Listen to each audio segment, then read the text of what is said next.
500 at PDAC 2022. Right now we are with Brandon. Hi Brandon, how are you today? I'm doing well, thanks. How about you? Good.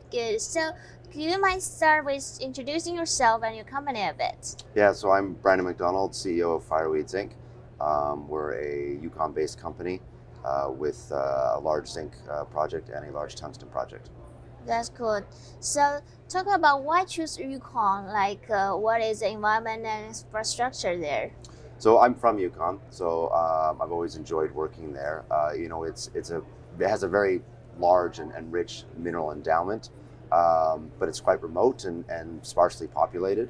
We're fortunate that our project has a road to it, so this is critical in terms of infrastructure and in enabling the development of the project to have that access. And Yukon also benefits from significant support from government. We recently had a $71 million commitment from the government to improve our access road, so they understand how critical infrastructure is for these projects. That's good. So how about First Nations there? Do you have any relationship or are you dealing with them? Yes, of course, it's essential to have that relationship. So, our projects, we deal with the Cascadena, the Mactung, and the Sawtooth, and having a close, progressive relationship with the First Nations is essential now to develop a project. Without that, you don't have social license, and without social license, you don't have permits.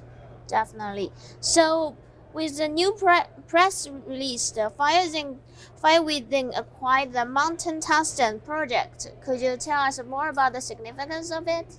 So the Mactung deposit is one of the world's largest tungsten deposits. It came out of the insolvency of North American Tungsten in 2015 and was held by the government. We just convinced the government to sell it to us, which we announced last Tuesday. Critically for us, our Macmillan Pass Zinc project was right next door. So we see an opportunity to co-develop these projects and explore significant project synergies between them. Because of course, if the projects are immediately next to each other, you only have to build one road, you only have to build one power plant, you only need one camp, and there could be all sorts of operational synergies as well. So this puts us in a unique position that our Macmillan Pass Zinc project is one of the largest undeveloped zinc projects in the world, but now we've added Mactung, which is a key strategic metal, and this is one of the largest tungsten deposits in the world. So we're in a very unique position in terms of critical minerals.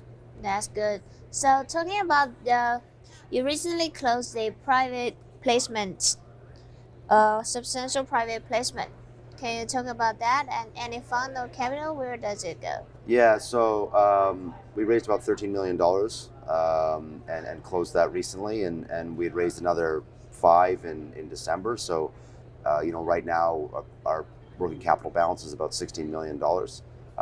Critically, that financing had 3 strong lead orders. So Teck Resources, who is the world's 3rd largest zinc miner, was the lead order in that, and they invested $3 million. Ibera Capital, a PE fund out of Australia, was the next lead order, and they put in about $2.5 million and increased their stake to about 11% of the company. And we had one high net worth individual out of the US put in about $2.5 million as well. So it was a very strong private placement. We managed to accomplish that at only a 2% discount to the market with no warrants. So it was a big vote of confidence. And what we intend to do with that is our largest ever drill program this summer. We're going to be, our new discovery, the Boundary Zone and Boundary West, we'll be drilling that for a maiden resource on it. And we're looking to do a new global resource on our zinc project next year and then update the economics on it. So Brandon, why should investors consider investing in our company now, and what news should they follow next step? Yeah, that this is a critical time for us. So it's going to be our busiest and most catalyst-rich year. So with the addition of the Mactung deposit, we're going to be refreshing the resource and economics on that as well. So we'll have at least 4 studies coming out in the next year, each of which is a catalyst to create value. We're having our largest ever drill program to create value. And I think this is, although the market's in a bit of turmoil right now, this is the beginning of a sector rotation into value and into commodities. And when that happens, the companies that have real projects with real resources are going to be very compelling investments. So it's the right time to look at Fireweed. And we're Fireweed Zinc now. We'll be imminently changing our name to Fireweed Metals to reflect the addition of the Tungsten project. But check us out and reach out if you have info. Yes, sure, they will. So that's all my questions today. Thank you, Brandon, for coming here and your time. Thank you very much for interviewing me. Yeah.